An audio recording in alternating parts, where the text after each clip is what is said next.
ಅಬು ನ್ಯೂಸ್ಗೆ ಸ್ವಾಗತ. ನಾನು ಜಹೀರ್. ನಮ್ಮ ನಡೆ ಸತ್ಯದ ಕಡೆ. ಎದೆಗೆ ಬಿದ್ದ ಅಕ್ಷರ, ಭೂಮಿಗೆ ಬಿದ್ದ ಬೀಜ ಯಾವತ್ತೂ ಫಲ ಕೊಡದೆ ಇರಲಾರದು. ಇಂಡಿ ಶಾಸಕ ಯಶವಂತರಾಯಗೌಡ ಪಾಟೀಲ್. ಹಳಕಿ ಗ್ರಾಮದ ಸರ್ಕಾರಿ ಪ್ರಥಮ ದರ್ಜೆ ಕಾಲೇಜಿನಲ್ಲಿ 2025-26ನೇ ಸಾಲಿನ ಸಾಂಸ್ಕೃತಿಕ ಕ್ರೀಡೆ, red cross, scout and guides ಹಾಗೂ ವಿವಿಧ ಚಟುವಟಿಕೆಗಳ ಉದ್ಘಾಟನಾ ಸಮಾರಂಭ ಮತ್ತು BA, BCom, BSc ಪ್ರಥಮ ವರ್ಷದ ವಿದ್ಯಾರ್ಥಿಗಳಿಗೆ ಸ್ವಾಗತ ಸಮಾರಂಭ ಉದ್ಘಾಟನಾ ಕಾರ್ಯಕ್ರಮ ಇಂಡಿ ಶಾಸಕರ ನೇತೃತ್ವದಲ್ಲಿ ಹಮ್ಮಿಕೊಳ್ಳಲಾಯಿತು. ವಿದ್ಯಾರ್ಥಿಗಳಿಗೆ ಬೇಕಾಗುವ ಶಿಕ್ಷಣ ಕೊಡುವುದು ಶಿಕ್ಷಕರ ಕರ್ತವ್ಯ.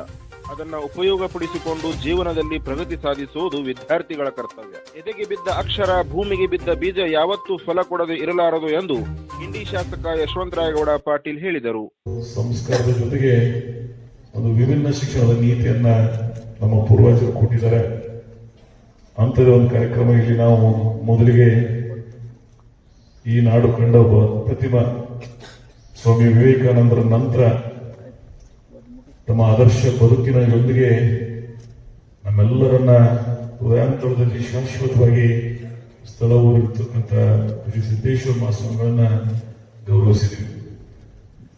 ಯಾಕಿಂತ ಆದರ್ಶಪ್ರಾಯರು ನಿಮ್ಮ ಜೀವನ ಎಜುಕೇಶನ್ ಇನ್ಫ್ರಾಸ್ಟ್ರಕ್ಚರ್ಸ್ ಪ್ರಯಾರಿಟಿಗಿಂತ quality education is very much ಮಹತ್ವ ಕೊಡಬೇಕಾಗ್ತದೆ. ಪ್ರಪಂಚದ ಅನೇಕ ರಾಷ್ಟ್ರಗಳು ನೋಡ್ತಿರ್ತೀವಿ ನಾವು. ಅವರು ಪ್ರಾಕ್ಟಿಕಲ್ ಜೊತೆಗೆ ರಿಸರ್ಚ್ ಬಹಳ ಒತ್ತು ಕೊಟ್ಟಿದ್ದಾರೆ. ಆದ್ರೆ ನಮ್ಮ ದೇಶದಲ್ಲಿ ದುರ್ದೈವಶಾತ್ ಈ ಸಂದರ್ಭದಲ್ಲಿ ಮಾಜಿ ತಾಲೂಕ್ ಪಂಚಾಯತ್ ಸದಸ್ಯರು ಅಣ್ಣಪ್ಪ ತಳವಾರ್, ಮಾಜಿ ಗ್ರಾಮ ಪಂಚಾಯತ್ ಅಧ್ಯಕ್ಷರು ಶ್ರೀಮಂತ ಕಾಪ್ಸೆ, ಪ್ರಥಮ ದರ್ಜೆ ಕಾಲೇಜಿನ ಪ್ರಾಂಶುಪಾಲರು ವಿವೇಕಾನಂದ ಉಘಾಡೆ ಮಾತನಾಡಿ ತಮ್ಮ ಅಭಿಪ್ರಾಯ ತಿಳಿಸಿದರು. ಆ ಟೈಮ್ದಲ್ಲಿ ನುಸುಳ್ಕೊಂಡು ಏನು ಎಂಟ್ರೆನ್ಸ್ ಇರ್ತಲ್ಲ, ಚಿಕ್ಕ ಮಗು ನುಸುಳ್ಕೊಂಡು ಹೋಗಿ ಒಂದು ಸ್ಟ್ಯಾಂಡ್ ಹತ್ರ ನಿಂತ್ಕೊಂಡು ಇಡೀ ಆಟ ವೀಕ್ಷಣೆ ಮಾಡ್ತಾನೆ. ಅರ್ಧ ವೀಕ್ಷಣೆ ಮಾಡೋ ಟೈಮ್ದೊಳಗೆ ಹಸಿವು ಆಗ್ತದೆ. ಇವನ ಹತ್ರ ರೊಕ್ಕ ಇಲ್ಲ, ತಿಲ್ಲಕ್ಕೆ ರೊಟ್ಟಿ ಇಲ್ಲ, ಏನು ಬುತ್ತಿ ತಂದಿಲ್ಲ. ಇಷ್ಟೇ ಹೊತ್ತಿಗೆ ಒಬ್ಬ ರಿಚ್ ಹುಡುಗ ತಿಂದು ತನಗೆ ಟೇಸ್ಟ್ ಬರಲ್ಲ ಅಂತ ಒಂದು ಬ್ರೆಡ್ ಪೀಸ್ ಹಾಕಿದ್ದನ್ನ ತಗೊಂಡು ತುಕ್ಕುಡಿ ಸಣ್ಣ ಪೀಸ್ ಮಾಡಿ ತಿಂತ ಇರ್ತಾನ. ಆಟವನ್ನು ನೋಡ್ತಾ ಇರ್ತಾನೆ. ಸಣ್ಣ ಪೀಸ್ ಯಾಕಂತಾನೆ ಅಂದ್ರೆ ಇಡೀ ಆಟ ಮುಗುವವರೆಗೆ ಅವನಿಗೆ ಬೇಕಾಗಿರುತ್ತೆ ಎನರ್ಜಿ. ಆಟ ಮುಗೀತದ. ಆ ಫೇಮಸ್ ಫುಟ್ಬಾಲ್ ಆಟಗಾರ ವಿಲ್ಸನ್ ನಡ್ಕೊಂಡು ಬರ್ತಾರೆ ಗೇಟ್ ಸ್ಟ್ಯಾಂಡ್ ಹತ್ರ ಈ ಮಗು ಕೂತಿದೆ. ಅಲ್ಲಿ ಬಂದು ಅವರೆಲ್ಲ ಅಭಿಮಾನಿಗಳು, ಯುವಕರು, ಯುವತಿಯರು ಅವರಿಗೆ ಆಟೋಗ್ರಾಫ್ ಕೊಡ್ತಾರೆ. ಎಲ್ಲರಿಗೆ ಆಟೋಗ್ರಾಫ್ ನ ಇವ್ರು ಬರೀತಿರ್ತಾರೆ. ಆಟೋಗ್ರಾಫ್ ಬರೆದು ಕೊಡ್ತಿರ್ತಾರೆ. ಆ ಟೈಮ್ದೊಳಗ ಈ ಹುಡುಗ ಕಪ್ಪು ವರ್ಣದ 8 ವರ್ಷದ ರಿಕೆಟ್ಸ್ ರೋಗದಿಂದ ಬೀಳುತ್ತಿರುವ ಹುಡುಗ ಅವರಿಗೆ ಮುಟ್ಟಿ ವಿಲ್ಸನ್, ಏನು ಸರ್ ನಿಮ್ಮನ್ನು ನೋಡಿ ತುಂಬಾ ಖುಷಿ ಆಯ್ತು. Okay thanks, it's pleasure. ಮತ್ತೆ ಆಟೋಗ್ರಾಫ್ ಹಾಕ್ತೀನಿ. ಮತ್ತೆ ಮುಟ್ಟದ ಈ ಹುಡುಗ, ಸರ್ ಎಷ್ಟು ಟ್ರೈನಿಂಗ್ ಮಾಡ್ತೀವೋ ಅಷ್ಟೇ ದೈಹಿಕವಾಗಿ ಟ್ರೈನಿಂಗ್ ಕೊಡ್ರಿ ಅಂತ ಹೇಳಿದವರು ಗಾಂಧೀಜಿಯವರು. ಅದಕ್ಕಾಗಿನೇ ಎಲ್ಲ ಇನ್ಸ್ಟಿಟ್ಯೂಟ್ಗಳಲ್ಲಿ ಒಬ್ಬ ಫಿಸಿಕಲ್ ಎಜುಕೇಶನ್ ಟೀಚರ್ ಅನ್ನ ಇಟ್ಟಿರ್ತಾರೆ.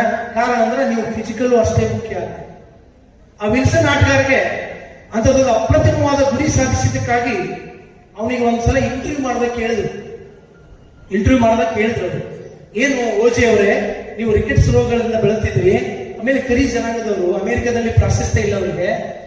ಆ ವಿಲ್ಸನ್ ಅಂತ ಮಹಾನ್ ಆಟಗಾರನ ಎಲ್ಲ ರೆಕಾರ್ಡ್ಗಳನ್ನ ಬ್ರೇಕ್ ಮಾಡಿದ್ರಿ, ಅದು ಹೇಗೆ ಸಾಧ್ಯ ಆಯಿತು? ಟೈಮ್ ಪಾಸಿಗೆ ಆಡೋದಲ್ಲ. ನಮ್ಮ ಬಲಿಷ್ಠವಾದ ಮೂಳೆಗಳು, ಬಲಿಷ್ಠವಾದ ಮಾನಸಿಕ ಶಕ್ತಿ, ಬಲಿಷ್ಠವಾದ ಗುರಿ ನಿರ್ಮಾಣ ಆಗ್ಬೇಕಾದ್ರೆ ಆಟ, ಪಾಠ, ಪಠ್ಯ ಪೂರಕ ಚಟುವಟಿಕೆಗಳಲ್ಲಿ ನಾವು ಇರಲೇಬೇಕು. ಅದಕ್ಕೆ ಇಂಥದ್ದೆಲ್ಲವನ್ನ ನಾವು ತಯಾರಿ ಮಾಡ್ಕೋಬೇಕಾಗ್ತದೆ. ನಮ್ಗೆ ಎಟಿಟ್ಯೂಡ್ ಹೆಂಗದ ಅನ್ನೋದ್ರ ಮ್ಯಾಗಿಂದ ನಮ್ಮ ಬದುಕು ರೂಪಿಸ್ಕೊಳ್ಳೋದು. ನೀವು ಕೇಳಿರ್ಬೋದು, ಸಾಕಷ್ಟು ಬಾರಿ ಮೀಡಿಯಾದಲ್ಲಿ ಬಂದ ಒಂದು ಇನ್ಸಿಡೆಂಟ್ ನೆನಪು ಮಾಡ್ತೀನಿ. ಏನು ಅಂದ್ರೆ, ಒಬ್ಬ ಪ್ರವಾಸಿಗ ಇದ್ದ, ತಾನು ಊರು ಅಡ್ಡಾಡ್ತಾ ಹೋಗ್ತಿದ್ದ. ಒಂದು ಹಾಗೂ ನಾರಾಯಣ ಜಹಾಗೀರ್ದಾರ್, ಶಿವಲಿಂಗ ತುಪ್ಪರ್, ಶಂಕರ ಬಿರಾದಾರ್, ಹನುಮಂತ ಕೋಳಿ, ಡಾಕ್ಟರ್ ಸಂತೋಷ್ ದಂಡ್ಯಾಗೋಳ್, ರವಿಕುಮಾರ್ ಹುಗಾರ್, ಕಾಲೇಜಿನ ಸಿಬ್ಬಂದಿ, ವಿದ್ಯಾರ್ಥಿಗಳು, ಗ್ರಾಮಸ್ಥರು ಉಪಸ್ಥಿತರಿದ್ದರು. ವರದಿ ಸಿದ್ದಯ್ಯ ಹಿರೇಮಠ್.